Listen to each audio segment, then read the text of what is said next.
Si alguien te observa en silencio mientras tu teléfono vibra sin notificaciones, está midiendo tu valor. Esa mirada que atraviesa la habitación vacía no es mera curiosidad, es una evaluación del poder que aún no sabes que posees. ¿Alguna vez has sentido que el poder está reservado solo para quienes cuentan con aliados, para quienes forman una red de contactos que les respalde en cada paso? Maquiavelo, el maestro de la estrategia y la sombra, dejó 5 lecciones que convierten la soledad en la mayor fortaleza y la más peligrosa.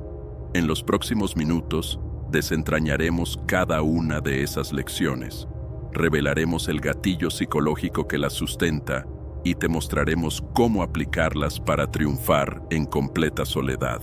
¿Estás listo para descubrir el arte prohibido de gobernarte a ti mismo? Soy un analista de dinámicas de poder, un observador de la psicología oculta que rige nuestras decisiones, y he dedicado mi vida a estudiar los patrones que emergen cuando el subconsciente se enfrenta a la presión de la ausencia de apoyo externo. En el tratado clásico, El Príncipe, Maquiavelo describió estrategias que hoy llamamos maniobras de influencia, tácticas que van más allá de la mera diplomacia y se adentran en la arquitectura de la percepción. Muchos creen que sin una red de contactos es imposible escalar. Sin embargo, la historia muestra lo contrario. Los grandes líderes que surgieron de la nada son la prueba viva de que la verdadera fuente de poder reside en la capacidad de crear una presencia imponente sin depender de nadie. En los próximos minutos desglosaremos cada lección, revelaremos el gatillo psicológico que la sustenta y te mostraremos cómo aplicar cada principio en tu vida diaria. Si esto te está abriendo los ojos, suscríbete y activa la campana. La información que sigue no es para los débiles de corazón. ¿Listo? Empecemos. Primera lección. El arte de la apariencia invencible. Maquiavelo aconseja que el príncipe debe proyectar fuerza aun cuando sus recursos son escasos. Observa a César cruzando el Rubicón, a un hombre que, sin un ejército numeroso, mostraba una postura de dominio frente a tribus que no tenían aliados. Esa postura no se basaba en la realidad de su poder material, sino en la percepción que generaba en el observador. El subconsciente humano busca seguridad y cuando percibe a otro como invulnerable, responde con respeto automático. Esa necesidad de seguridad se satisface al detectar una señal de dominio. El cerebro interpreta la firmeza externa como una señal de control interno. ¿Cómo construir una presencia imponente sin un ejército de seguidores? Primero, la postura corporal. Mantén la espalda recta, los hombros ligeramente hacia atrás, la cabeza erguida como si el peso del mundo no fuera más que una brisa ligera. Segundo, el tono de voz. Habla con una cadencia pausada, dejando espacio entre frases, como si cada palabra fuera una sentencia que pesa. Tercero, la vestimenta deliberada. Elige colores sobrios, telas que no crujen y accesorios que sugieran autoridad sin ostentación. Las microexpresiones también juegan un papel crucial. Una mirada fija, una leve elevación de cejas, un leve fruncir de labios en el momento preciso, transmiten dominio sin necesidad de palabras. Estas pequeñas señales activan el circuito de reconocimiento de amenaza del cerebro ajeno, generando una respuesta de sumisión o al menos de cautela. Pero, ¿por qué la apariencia puede ser más poderosa que la realidad? La respuesta yace en la manera en que el cerebro procesa la información visual antes que la lógica. Cuando el observador percibe a alguien como fuerte, su respuesta emocional se activa antes de que la razón tenga oportunidad de cuestionar la veracidad de esa fortaleza. Esa es la razón por la que la apariencia invencible se vuelve una herramienta tan peligrosa y, a la vez, tan eficaz. Segunda lección: el aislamiento estratégico. Maquiavelo señala que el príncipe debe evitar la compañía de los mediocres. El aislamiento no es una señal de debilidad, es una barrera deliberada contra las banderas rojas de la dependencia. Cuando te rodeas de personas que comparten tus objetivos, tu energía se diluye.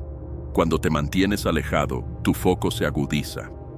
El cerebro, al estar solo, aumenta la actividad en la corteza prefrontal, la zona responsable de la planificación a largo plazo y la autoconciencia. Esa soledad forzada permite que el individuo desarrolle una visión clara, sin la interferencia de voces que buscan su propio beneficio. Observa a los líderes que se retiraron a la contemplación antes de una gran decisión. En la historia, diversos monarcas se aislaban en sus celdas, lejos de los conspiradores, para consolidar su voluntad. Ese aislamiento estratégico crea una dinámica de poder interna. El individuo se vuelve su propio consejo, su propia fuente de validación. El gatillo psicológico subyacente es el efecto de la privación social, que, lejos de generar desesperación, genera una intensificación del autocontrol y una mayor capacidad de resistencia al estrés. ¿Cómo aplicar este principio en la vida contemporánea? Primero, delimita tus espacios de interacción. Define horarios en los que no contestas mensajes, momentos en los que te desconectas de las redes sociales. Segundo, cultiva rituales de introspección, meditación, escritura, análisis de tus propias decisiones, sin la influencia de opiniones externas. Tercero, identifica a las personas cuyas banderas rojas aparecen con frecuencia. Aquellos que siempre buscan favores, que nunca ofrecen reciprocidad, que manipulan con halagos. Al reducir su presencia, eliminas los puntos de fuga de energía que pueden desviar tu camino. Ahora, una pregunta que surge naturalmente. ¿Qué ocurre cuando el aislamiento se vuelve excesivo? El equilibrio es la clave. No se trata de vivir en una caverna, sino de crear una zona de control donde la influencia externa solo entre cuando tú la invites. Si te ha resonado esta reflexión, dale like. Tu señal de aprobación me ayuda a seguir explorando estos territorios prohibidos. ¿Qué piensas tú sobre el aislamiento estratégico? Cuéntame en los comentarios. Quiero conocer tu perspectiva sobre cómo manejas la soledad en tu vida profesional. Continuaremos con la tercera lección, donde desvelaremos el poder de la manipulación de la información interna y cómo convertir el desconocimiento ajeno en tu mayor aliado. Mantente atento, porque lo que sigue cambiará la forma en que percibes tu propia capacidad para triunfar sin depender de nadie. Continuemos con la tercera lección, el dominio silencioso de la información interna. Maquiavelo observó que el príncipe que controla el flujo de datos dentro de su propia mente se vuelve imposible de predecir para sus adversarios. En la práctica, los grandes estrategas de la historia, desde los generales de la antigua Roma hasta los magnates de la Revolución Industrial, cultivaron un reservorio mental de hechos, rumores y narrativas que solo ellos podían interpretar. La observación es clara. Mientras los demás discuten en la plaza pública, el líder aislado revisa sus notas, filtra lo que es útil y descarta el ruido. El gatillo psicológico que sustenta esta práctica es el principio de la incertidumbre cognitiva. El cerebro humano busca patrones. Cuando el individuo posee información que los demás desconocen, se crea una brecha de percepción que genera una sensación de superioridad. Esa brecha activa los circuitos de recompensa del córtex prefrontal, reforzando la confianza en la propia capacidad de decisión. Además, el control interno de la información reduce la exposición a la influencia externa, lo que a su vez disminuye la vulnerabilidad a la manipulación emocional. Aplicar este principio hoy no requiere una biblioteca secreta, sino una disciplina estructurada. Primero, establece un proceso de recopilación selectiva. Durante la jornada, anota cualquier dato que consideres relevante, desde tendencias de mercado hasta cambios sutiles en el comportamiento de tus colegas. Segundo, practica la reinterpretación activa. Toma cada pieza de información y pregúntate cuál es su posible impacto oculto, qué escenarios alternativos podrían derivarse. Tercero, protege tu archivo mental mediante la codificación simbólica. En lugar de almacenar hechos de forma literal, conviértelos en metáforas o esquemas visuales que solo tú reconoces. De este modo, Aunque alguien intente interceptar tu flujo de ideas, encontrará un lenguaje críptico que no le revelará la esencia. Ahora bien, surge la pregunta inevitable: ¿qué ocurre cuando la información interna se vuelve un laberinto impenetrable incluso para el propio agente? El peligro reside en la sobrecarga cognitiva, donde el exceso de datos, sin una jerarquía clara, produce parálisis decisional. La clave es la priorización consciente. Identifica los pilares estratégicos que sostienen tu objetivo y enfócate en ellos, descartando el resto como ruido. Si esta reflexión resonó contigo, te invito a marcar con un pulgar arriba. Esa señal ayuda a que sigamos desentrañando estos territorios prohibidos. Cuéntame en los comentarios si ya aplicas alguna técnica de filtrado mental y cómo ha influido en tu desempeño. Pasemos ahora a la cuarta lección: el arte de la provocación calculada. Maquiavelo describió que el príncipe debe saber cuándo incitar al rival para forjar su propia posición.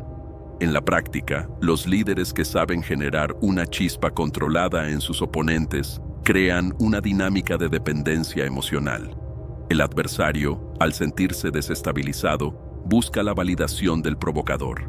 La observación de este patrón se manifiesta en negociaciones donde una frase inesperada rompe la rigidez del discurso y obliga al otro a revelar sus verdaderas intenciones. El gatillo psicológico subyacente es la respuesta de lucha o huida del sistema límbico, activada por la amenaza percibida. Cuando alguien se siente desafiado, su cerebro libera adrenalina y cortisol, reduciendo la capacidad de razonamiento lógico y aumentando la impulsividad. En ese estado, el individuo tiende a buscar una salida que le devuelva el control, y esa salida suele pasar por el origen de la provocación. El provocador, al haber provocado la reacción, se posiciona como la única fuente de estabilidad, obteniendo así una ventaja estratégica. Para aplicar la provocación calculada sin caer en la agresión improductiva, sigue estos pasos. En primer lugar, identifica el punto de presión emocional de tu interlocutor. ¿Qué tema le genera mayor vulnerabilidad? Observa microexpresiones como la tensión en la mandíbula o la dilatación pupilar cuando se menciona ese asunto. En segundo lugar, introduce una afirmación o pregunta que toque ese punto, pero manteniendo la compostura y el tono neutral. La clave es la sutileza, no la confrontación directa. En tercer lugar, observa la respuesta inmediata. Si el otro se muestra defensivo o busca justificar su posición, aprovecha para ofrecer una solución que solo tú puedes proporcionar, consolidando así la dependencia. Si alguna vez has usado una táctica similar y ha funcionado, comparte tu experiencia. La retroalimentación de la comunidad enriquece este análisis. Recuerda, sin embargo, que la provocación sin medida puede volverse una arma de doble filo, generando resentimiento permanente y cerrando puertas que antes estaban abiertas. El equilibrio radica en la frecuencia y la magnitud del estímulo. Una chispa ocasional es suficiente para mantener la dinámica de poder sin quemar los puentes esenciales. Si este punto te ha llamado la atención, no dudes en dejar tu pulgar arriba y comentar cómo manejas la línea entre la provocación y la confrontación. Llegamos ahora a la quinta y última lección, la más peligrosa de todas: la internalización del sacrificio como símbolo de autoridad. Maquiavelo sostenía que el príncipe que se muestra dispuesto a soportar el dolor y la pérdida adquiere un aura de inevitabilidad que intimida a sus adversarios. La observación histórica muestra que los líderes que abrazan el sacrificio personal, ya sea renunciando a lujos, enfrentando riesgos mortales o aceptando críticas públicas, construyen un mito de invulnerabilidad moral que trasciende la mera apariencia de fuerza. El gatillo psicológico aquí es la teoría de la autoconcepción heroica. Cuando una persona se percibe a sí misma como el portador de un sufrimiento noble, su autoestima se eleva y su círculo social la reconoce como una figura de referencia. Esta autoafirmación activa los circuitos de dopamina vinculados al orgullo y a la identidad grupal, consolidando una mentalidad de resiliencia que se vuelve difícil de quebrantar. Además, los observadores externos tienden a proyectar en esa figura la expectativa de que, si ha soportado tanto, es incapaz de fallar. Para incorporar este principio sin caer en el martirismo vacío, procede de la siguiente manera. Primero, define un objetivo que justifique el sacrificio. No se trata de sufrir por el simple hecho de sufrir, sino de alinear el dolor con una causa mayor que refuerce tu visión. Segundo, comunica de forma transparente los costos que asumes, utilizando un lenguaje que destaque la inevitabilidad y la dignidad del proceso. Evita dramatizaciones exageradas que puedan percibirse como manipulación. Tercero, mantén una rutina de autocuidado que garantice que el sacrificio sea sostenible. El exceso de desgaste puede revertir el efecto deseado, convirtiendo a la víctima en una figura frágil. Finalmente, celebra los hitos alcanzados como prueba tangible de que el sacrificio ha generado resultados concretos, reforzando así la narrativa de autoridad. Esta lección, aunque poderosa, lleva implícita una advertencia ética. El uso del sacrificio como herramienta de dominación puede desvirtuar la autenticidad y generar una dependencia tóxica en quienes te rodean. La verdadera maestría radica en equilibrar la percepción de fortaleza con la responsabilidad de no explotar la vulnerabilidad ajena. Si este equilibrio te parece un desafío, comenta cómo gestionas el delicado balance entre mostrar fortaleza y preservar la humanidad. Con estas 5 lecciones hemos desglosado los pilares que Maquiavelo dejó como legado para quien debe triunfar en la soledad. Hemos visto cómo la apariencia invencible, el aislamiento estratégico, la manipulación de la información interna, la provocación calculada y el sacrificio simbólico se entrelazan para crear una arquitectura de poder interna que no depende de aliados externos. Cada una de ellas se sostiene en gatillos psicológicos profundos que, una vez comprendidos, pueden ser activados deliberadamente para moldear la propia realidad. Ahora bien, la pregunta final que todo observador serio debe plantearse es: ¿qué precio estás dispuesto a pagar por ese dominio interno? La respuesta no es monolítica. Depende de tus valores, tus metas y tu tolerancia al riesgo emocional. Lo que sí es innegable es que, al aplicar conscientemente estas técnicas, te conviertes en el arquitecto de tu propio destino, capaz de erigir fortalezas invisibles que ningún adversario puede derribar sin tu consentimiento. Si este recorrido por los rincones oscuros del poder ha resonado en tu interior, te invito a reforzar este canal con un pulgar arriba.